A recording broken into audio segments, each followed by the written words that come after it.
Let's talk about creating a functioning wardrobe for the natural form era.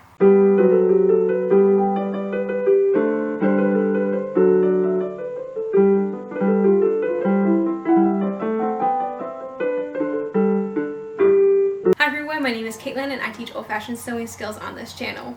So we've been working through a small series on how to create a functioning wardrobe for the living historian, someone who may do this 1 to 3 days a week, couple times a year, couple times a month, something like that.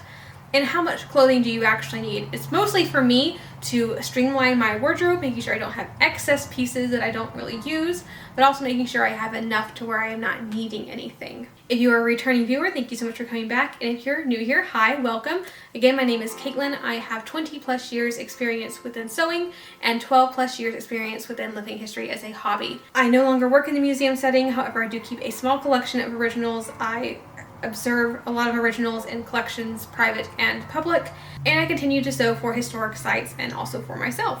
Through my videos, I do try to share how to properly sew garments, particularly for the 19th century, as well as some practical tips on wardrobes and other things related to living history as a hobby. So as I stated before, this is really about storage issues for me and making sure I don't have excess pieces, but also making sure I have enough.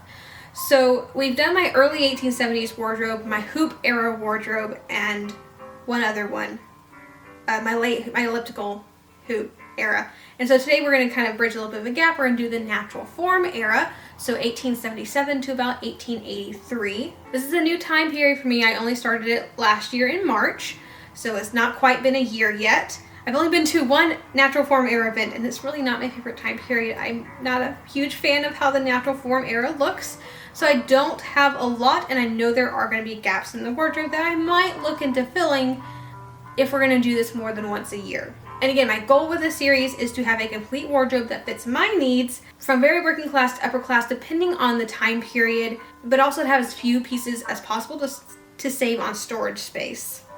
And this video will hopefully be helpful to people who are new to living history. You need to know what they actually need to kind of process and think through what they need. This is really, I'm a teacher, it's a think aloud. So maybe me modeling my thinking about what I need may help you know what you need to think about for your own needs. So now I'm just a volunteer now, although I do some sort of living history something most weekends throughout the years. I'd say it's probably around 40 weekends out of the year, just as a guess. And they're typically from 1 to 3 days in a row. No way am I going to need a actual natural form era woman's wardrobe who's doing it 24/7, 365 days a year. I'm not going to need a full wardrobe. Now for the natural form, I don't need a variety of class structures. I don't do working class for this time period. The only thing I foresee myself doing right now is officer's wife, because we go to West Texas forts and we do this time period. So at the most, I'm going to be a lower ranking officer's wife, so we're thinking upper working class to middle class. Nice, like I can have silks and I can have evening gowns, but nothing too extravagant and nothing that's super expensive, which does help my case. So unless you actually live an 1870s lifestyle, which is likely not very many people, or you work at a historic site 7 days a week, you are likely not going to need a full working wardrobe. So it's really about finding the pieces that you do need and adding those in. So yes, I have created a lovely spreadsheet that you've seen in the other videos if you've seen more in the series, but I'll show you the natural form sheet at the end. So as a quick side note, any of the projects I talked about in this video were made on the channel, and I will link them for you here. I think YouTube, my camera switches things. I think it's here in editing, so I'm pretty sure it's actually here. And I'll try to link as many as I can here. YouTube only lets me link 5 videos per video, and so anything else is going to be in the description below. I will put something down here, I think it should be down here, saying, hey, this is a project, go to this number if you want to see this being made up. Because this is a very new time period for me, everything that I own from this time period is on the channel, so that is helpful, at least for y'all. So without any further ado, let's discuss my natural form wardrobe. So let's begin our discussion on footwear. Stockings don't really change within much of the 19th century, so I can just use my regular old stockings, which is very helpful. I have quite a few stockings. I actually have 9 pair that I can use for the natural form era. I have 4 pairs of white cotton stockings of varying lengths, 2 pairs of heavy wool stockings, a pair of light wool stockings, and 2 pairs of black silk stockings. which I have several pair that will work from the natural form era, including the red and green striped ones, the tan striped ones, my jacquard ones. I think there's another pair, pink. I have a pink striped pair. So they're basically very simple. I've explained how to make them in other videos, but it's just a piece of elastic with a little, I call them lock and key clasps. And I really should have pom-poms, one on either side, because that's what the original shows, which the originals are more 1850s and 1860s. So these may be slightly out of date, but I still see elastic garters in this time period, and I'm not quite seeing the, I don't want to say modern, but the things that we think of as garter, like the gathered ruched ribbon ones, those seem to be a little bit later. Maybe late 1880s is past my time period. I do know that, because I haven't seen anything from my time period, and I stopped researching in 1885. I just don't care. Until about 1920. And I don't care about that either, but I have to do it because family obligations. So anyway, these are my garters that I use for 1850s all the way through 1870s. For shoes, I currently own a not fantastic Amazon faux leather boots that are at least the right shape. They have the little pointed toe and all of that. I own original boots for this time period, and one day I am going to reproduce them into my size and like recreate them. That day has not come yet, and I don't buy $200 shoes because I have issues with the fact that I walk on this outsides of my feet, and so they don't last very long, and that's a lot of money to spend for something that I might be able to wear twice. And so I go with the really bad boots that are at least in the right shape and that at least look like the right materials. That's where I'm at right now until I can figure out how to make my own. I also have some black heel slippers that I use for evening wear, and that's about it for my natural form footwear. It's very simple. So let's talk underpinnings and body linen. I have 2 pair of pedal sleeve chemises that work really well for like late 1860s through early 1870s. I have seen one pattern, I think it's 1878. That's as late as I've seen them. But chemises do last a couple of years, like maybe 2 years if they're being worn all the time. So I can push it technically to like 1880, 1881, which is most of what I do anyway. So I count them for this time period, even though I don't really know if I should. I have 2 pairs of combinations for this time period, but I do not have any 1870s or 1880s drawers. So I do have down that I need to make at least 1 pair because I can't get away with not wearing drawers in this time period, or I really can't get away with not wearing drawers. I hate them. I hate making them. I hate sewing them. I hate cutting them. I hate the fabric wastage, and I hate wearing them too. So it's just, but this time of year it's really hard to get away without wearing them. So I have my Bustle era linen corset. It is a little bit too big right now, which is a good thing, but it still technically fits, and it's just a little loose, which is a little uncomfortable for me, but it still functions, and I don't have to refit any of my dresses if I don't take that corset in. So I'm dealing with the slightly too loose corset for now, because I'd rather deal with a slight discomfort once or twice a year than having to refit all of my dresses. So that's where I'm at with that. For petticoats, or for primary petticoats, I have options. I have a fancy embroidered petticoat that is on display, otherwise I'd show you a picture of it. I have a plain white petticoat, which is literally a plain white petticoat, and I have a wool flannel petticoat for winter. Since it is a natural form era and I have plenty of natural cushion back here anyway, I only made a very small bum pad for this era. I actually tried my padded bustle, like my regular padded bustle that's not even a full bustle, it's just like a little pad. It made me look like I had a full lobster tail back there. So small little quilted pad it is. And that's what I use for this era. For petticoats, I have a wool petticoat that I can use for working wear, even though I really don't have use for that yet. I still have it in case I do. I currently do not have a good natural form proper petticoat for fancy wear. I have a pattern for it, so it's on my to-do list, but I don't have one. I think last time I just wore my regular 1880s one, which is fine, but the shapes are technically different, so I do really need to make my own petticoat for that. If I start doing this time period more than once a year, I'll actually be motivated to do that. Technically, I do not have a night dress for this time period. I have a 1860s one that is perfectly fine, except for the fact the collar is down. So all I need to do is take it out and reposition the bias to make the collar stand up, and it's great for 1870s and 1880s. And so I can basically use that same gown and just change up the neckline, which is a very simple one seam situation, to get a one night gown for 2 different time periods and 2 different looks. So I don't do this era enough to justify having its own nightgown, so we're going to modify an existing nightgown should that need arise. Now for dresses. This is going to be a really quick video because again I don't have a lot. But yeah, dresses. This should be pretty easy. I don't have a lot. I have my brown striped cotton. I used one of Marna's patterns to make a natural form bodice for it, as well as a polonaise bodice for it. I just kind of modified, I think it's her alley pattern is her natural form era pattern. So I just used the skirt for my later 1880s one, and then I used a different bodice pattern because it's the bodice patterns that really change. I actually asked Marna how different the early natural form era skirts are from 1880 skirts. She said the skirt shapes don't really change. It's really what you wear underneath and then the bodices.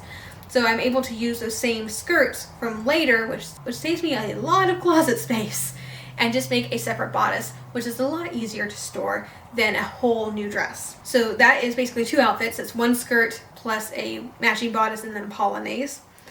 The only other dress I have currently is a silk dress, which consists of my 1880 skirt with a natural form day bodice and a natural form evening bodice, and then I also have a overskirt that is natural form shaped, which is a little bit less closet space again because I didn't have to make a whole new skirt. I don't think I'll need a wool dress for this time period. I do have plenty of fabric, but I do have fabric and supplies to make a cotton voile pink dress based off this original that I fell in love with. So I do have the fabric for that. I don't know if I'm going to do natural form, which is kind of what this original is, or if I'm going to modify it for a different time period that maybe I do a little bit more. That remains to be seen.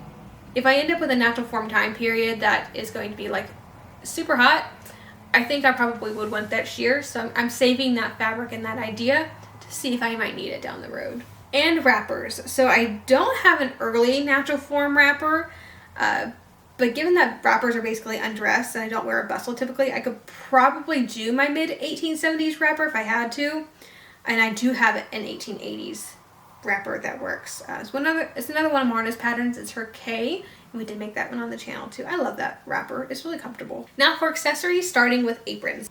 So I have a maroon print half apron, I have a white print half apron, and I have a plaid half apron.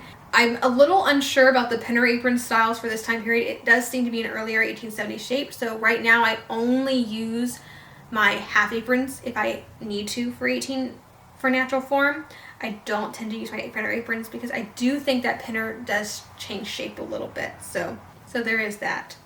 I have a pair of black as well as a pair of gray mid-length leather gloves for this, and I have a feather fan as well as feather and fan parts to make 2 other feather fans in different colors. I also do have evening gloves that are longer in leather that are white, so I do have those that are appropriate as well.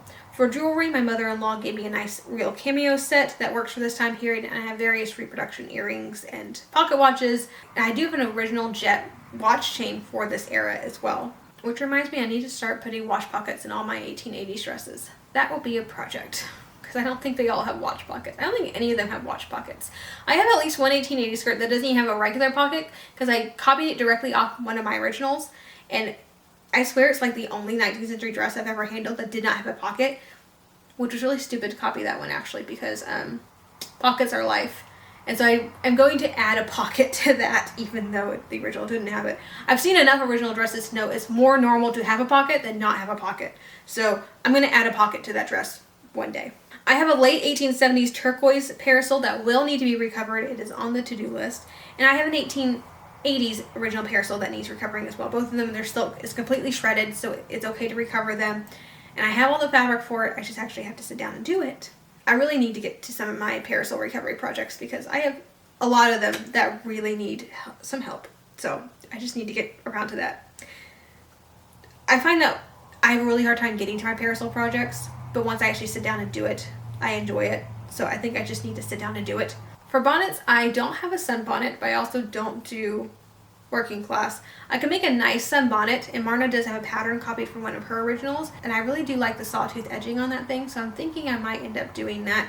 It's kind of a nicer sunbonnet. It again has sawtooth edging, and I love that. So I have a 1830s reproduction dress that has sawtooth edging, and then I also have an original 1830s folk art painting, which is over there. And it has sawtooth edging as well. So it's just, I'm a huge fan of this technique, and I look forward to doing it every time I get to do it. I do have a black velvet bonnet that works for this time period, and I have supplies in the pattern for to make the straw that will make for a straw bonnet that will be based on this bonnet. I even have like a little, what do they call it? I'm gonna call them spangles. The little metal bits I think it'll be super cute. So finally, outerwear. I have 4 shawls I can use for this. I have a purple one with black silk edging. I have a jacquard wool. I have a red wool trimmed with white fur, and then I have an original paisley shawl that's probably 1870s to 1880s. I will probably want a jacket at some point. I've been using my 1864 crochet jacket, which is unfitted, and has dropped arm size, so it's really not appropriate for this time period. It's also the wrong sleeve shape, so I really do need to get to another one. It is on the list, as well as many other things. And that is essentially my natural form wardrobe. It is my smallest wardrobe, which is why this video is so short. So before we go, I will share my 1877 to 1883 page of my wardrobe Excel sheet with you. It's very simple, but it's pretty and color coded for my own personal use. Green means the garment is done and ready to wear and in good condition. Yellow can mean 2 things. It means it can be cut out but not yet made.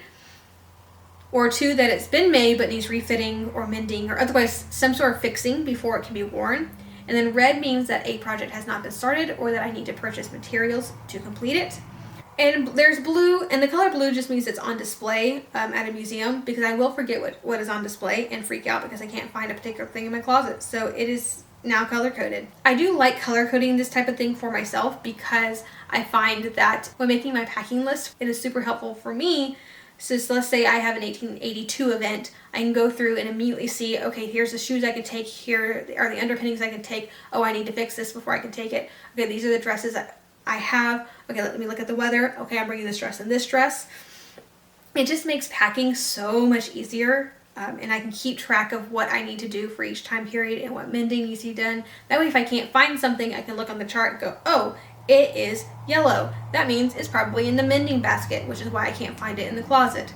It's very helpful to me to know where things are. So I forget things a lot. So it's helpful to have this for me. And that's about it for my natural form wardrobe. Again, it's very short, but if you've enjoyed the video, please like, subscribe to the channel, click the little bell notification so you're notified anytime I upload a new video. And as always, have a fantastic week, and I'll see you back here in the next video.